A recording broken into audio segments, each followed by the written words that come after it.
మీ business ఏదైనా మీ ఊర్లో promotion చేయాలంటే అది సుమన్ టీవీతోనే సాధ్యం. ఇప్పుడే సంప్రదించండి. దత్తకిషోర్ గారు, ఈ సంఘటన అనేది ఎలా జరిగింది? రాత్రి 10 గంటల టైంలో భోజనం చేసుకొని మా భార్య నేను రోజు కుక్కకి భోజనం పెట్టడం అలవాటైంది. ఆ టైంలో బయటకు వచ్చి అక్కడ భోజనం పెడతాను కుక్కకి. పెట్టిన తర్వాత మా భార్య ఫోన్ వచ్చిందని చెప్పి ఇంట్లోకి వెళ్ళింది. అతను వెనక నుంచి ఎటు నుంచి వచ్చాడో కానీ వెనక నుంచి వచ్చి బొంగు తీసుకొని కొట్టేశాడు. కొట్టేసిన తర్వాత నేను పడిపోయాను. అతను పడిపోతే మా భార్య పరిగెడుతుంది. ఆయన బయటకు వచ్చి చూస్తే అతను పరిగెత్తాడు, కర్ర పడేసి ఆంధ్ర పరిగెత్తి వెళ్ళి పారిపోయాడు. పారిపోయిన తర్వాత మా భార్య వచ్చి లేపితే నాకేం అర్థం కాలేదు. తర్వాత మా అమ్మ మా నాన్న అందరూ వచ్చి, అంటే మా అమ్మ మా నాన్న పక్కన ఉంటారు, వేరేగా ఉంటారు వాళ్ళు. ఇంకా బజార్లో ఉన్న మొత్తం అందరూ వచ్చి లేపితే రక్తం కారిపోతూ ఉంది. ఆమె వెంటనే ఆర్ఎంపీ దగ్గర తీసుకెళ్లారు. ఆర్ఎంపీ దగ్గర తీసుకెళ్తే మేము చేయకూడదు, ఇది కేసు అవుతుంది, మీరు వెంటనే పోలీస్ స్టేషన్కి వెళ్ళి కేసు పెట్టండి అని చెప్పారు. అట్లా పోలీస్ స్టేషన్కి వెళ్తే ఎస్ఐ గారు మీరు తొందరగా హాస్పిటల్ తీసుకెళ్ళండి, అక్కడ బ్లడ్ బ్లీడింగ్ అవుతుంది, బాగా ఎక్కువైపోతుంది, అందుకని మీరు తొందరగా హాస్పిటల్ తీసుకెళ్ళండి అని చెప్పండి. అప్పుడు రిమ్స్ తీసుకొచ్చారు. తీసుకొచ్చి రిమ్స్ కాళ్ళ మీద కొట్టారు.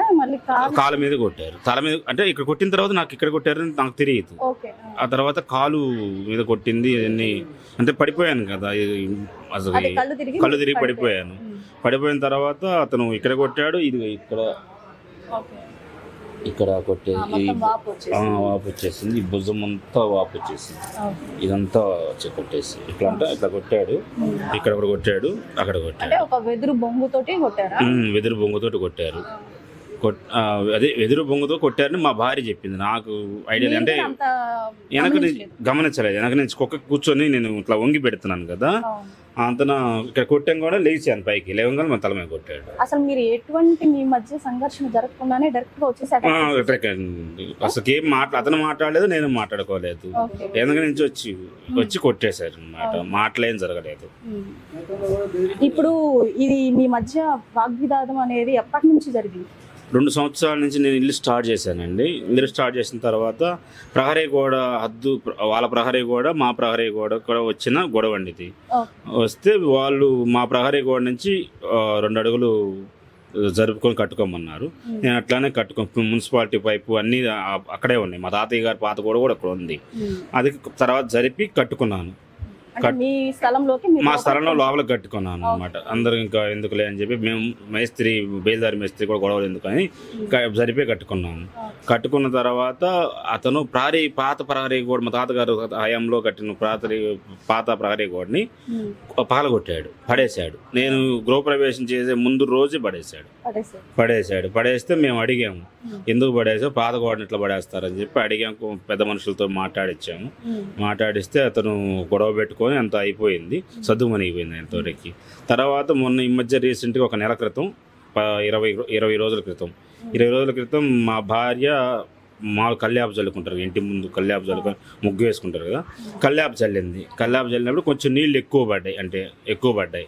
ఇంటి ముందు కుక్కలు కలిసి చేస్తాయి కాబట్టి ఇది చిమ్మి ఎక్కువ నీళ్ళు కొట్టింది. ఆ నీళ్లు వాళ్ళ గోడ, అదే రోడ్డు మీదుగా గోడ వెళితే అతను వాళ్ళ ఇంటి అదే బరిగొడ్లు కాస్తారనమాట. ఆ బరిగొడ్లో పాక ఉంటుంది అక్కడ. ఆ బరిగొడ్లు పేడ మొత్తం తీసుకొచ్చి మా ఇంటి ముందు వేసాడు. వేసాడు. నేనేం మాట్లాడకుండా నేను నా కుల వృత్తి కోసం నేను వెళ్ళిపోయిన తర్వాత ఈవినింగ్ వచ్చిన తర్వాత అడిగాను, ఇట్లా ఇంటి ముందుకు అట్లా వేస్తే నీళ్ళే కదా, ఎండిపోయినాయి కదా, పేడ ఎట్లా పోతుంది, నీళ్ళు అయితే ఎండిపోయినాయి, అది సిమెంట్ రోడ్డు కాబట్టి ఎండిపోయినాయి, అవి కనపడలేదు, ఇప్పుడు పేడ కనపడుతుంది కదా, పేడ ఎట్లా చేస్తారని చెప్పి అడిగాను. అడిగితే అతను గొడవ పెట్టుకొని రాయి తీసుకొని పైకి వచ్చాడు. పైకి వస్తే మళ్ళీ అట్లానే పెద్ద మనుషులకు ఊళ్ళో ఎమ్మెల్యే వాళ్ళతోటి మాట్లాడేసి, ఎంపీటీసీ వాళ్ళతో మాట్లాడించి మేము వెళ్ళిపోయాము. అక్కడ వాళ్ళ దగ్గరికి వెళ్ళిపోయాము. అమ్మ నాన్న అందరూ వెళ్ళి మాట్లాడితే వాళ్ళు పెద్దవాళ్ళు చెప్పారు. ఆ తర్వాత వర్షం పడింది. తర్వాత రోజు వర్షం పడితే ఆ పేడ అంతా నీళ్ళంతా అతని గోడకే వెళ్ళినాయి. మళ్ళీ అతని దగ్గరికే వెళ్ళిపోతే అతనే తర్వాత తీసుకొని క్లీన్ చేసుకున్నాడు. తర్వాత మళ్ళీ గొడవ జరిగింది. ఆయన బండి మీద మా భార్య నీళ్ళు చల్లి కల్లాపు చల్లితే చుక్కలు పడ్డాయి అంట అది ఆయన బండి మీద. అప్పుడు మళ్ళీ ఇట్లానే గొడవ, అప్పుడు నేను లేను, మా భార్యతో గొడవ పెట్టుకున్నాడు. మా భార్యతో గొడవ, వాళ్ళ వైఫ్ అతను ఇద్దరు కలిసి పెట్టుకుంటున్నారా? అతనే పెట్టుకుంటాడు, వాళ్ళ వైఫ్ గొడవ పెట్టుకున్నాడు. వాళ్ళ వైఫ్ రాదు, అంటే ఒక లేడీ మీద, మీ వైఫ్ మీద, మా వైఫ్ మీద వచ్చి గొడవ పెట్టుకున్నాడు. ఇంటి ముందుకు వచ్చి గొడవ పెట్టుకున్నాడు. తర్వాత నేను ఎందుకు ఆడవాళ్ళ మీద గొడవ పెట్టుకుంటావు, ఏదైనా ఉంటే నాతో మాట్లాడు, చిన్న చిన్న తుప్పర్లో కూడా నీళ్ళకే కదా, ఏమన్నా పేడ నీళ్ళ, ఏమన్నా చెడు నీళ్ళ, మామూలు నీళ్ళే కదా, వాడుకునే నీళ్ళే కదా, వరకు చుక్కలు పడితే పడంటే ఏం కదా, దానికి ఎందుకు పెద్ద విషయం చేస్తావు, ఆడవాళ్ళతో గొడవలు ఎందుకు అని చెప్పి అన్నాను. అది దానికి సాయంత్రం తాగేసి వచ్చి ఫుల్గా వచ్చి గొడవ పెట్టుకున్నాడు. మళ్ళీ గొడవ పెట్టుకుంటే దానికి మేము సర్దుకుని ఇంట్లోనే ఉన్నాము. ఇంట్లో అంటే పైకి వస్తున్నాడు, ఇంటూ గేట్ తీసుకొని వచ్చేస్తున్నాడు, జ్వరపడుతున్నాడు గేటు. మేము ఇప్పుడు కూడా చుట్టుపక్కల వాళ్ళు ఎవరు వచ్చి మీకు మీ వంతు మాట్లాడట్లేదా?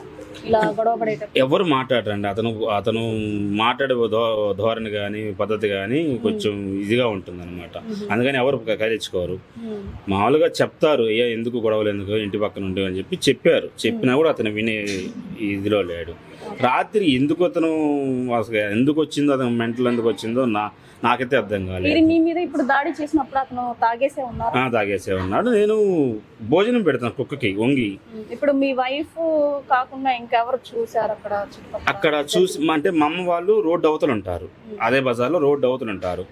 ఆ చివరి ఇల్లు ఇంటి ఆమె చూసి మీ అబ్బాయిని కొట్టేసి పారిపోతున్నారు, కొట్టేసారు, తొందరగా క్యాక్ వేసింది. ఒక్కడే, ఎవరు లేరు, అతను ఒక్కడే, వాళ్ళు ఎవ్వరు లేరు, అంతా వాళ్ళ ఇంట్లోనే ఉన్నారు. ఇతను ఒక్కడే వచ్చాడు. ఇతను వచ్చి అంటే బరిగొడ్లకి ఆ టైంలో మేత వేస్తాడు. ఆయన మేత వేసుకునే టైంలో అతను వేస్తున్నాడు. నేను కుక్కకి అన్నం పెట్టుకుంటున్నాము. మా భార్య ఫోన్ వస్తే ఇంట్లోకి వెళ్ళిపోయింది. అప్పుడు దాకా మా భార్య కూడా పక్కనే ఉంది. తీసుకొచ్చి రోజు పెట్టడం అలవాటు అన్నమాట కుక్కకి.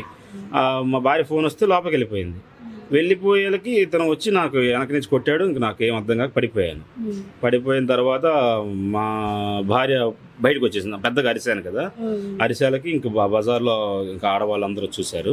అందరూ వచ్చారు. అప్పటికి అందరూ దగ్గరికి వచ్చి చూస్తే రక్తం కారిపోతుందమ్మా, ముందు హాస్పిటల్ తీసుకెళ్ళండి అని చెప్పి ఆర్ఎంపీ దగ్గర తీసుకెళ్తే అతను నా వల్ల కాదండి, ఇది కేసు అవుతుంది, ఎంతలా ఉంది దెబ్బ అంటే కేసు. ఎన్ని కుట్లు పడ్డాయండి? 8 కుట్లు పడ్డాయి.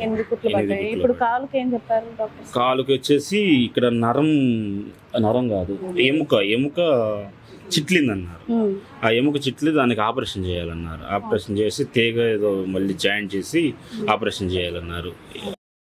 అతను ఇంటి దగ్గర లేదని చెప్పి పోలీసు వారు వచ్చారు. వాళ్ళ ఇంట్లో వాళ్ళని అడిగితే మాకేం తెలియదయ్యా అని చెప్పి అన్నారంట. మా భార్య దగ్గరికి వెళ్తే మొత్తం చెప్పింది. మా భార్య ఇట్లా జరిగింది అని చెప్తే పోలీసు వాళ్ళు అక్కడ రాసుకొని వెళ్ళిపోయారు. మార్నింగ్ అయితే అతను పోలీసు వారు పెద్ద ఆయన వారు వచ్చారు. పోలీసు వారు వచ్చి మార్నింగ్ ఏం జరిగింది, ఏంటి విషయం జరిగింది మొత్తం రాసుకొని సంతకం పెట్టించుకున్నారు. అదుపులోకి ఏమన్నా తీసుకున్నారా అతన్ని?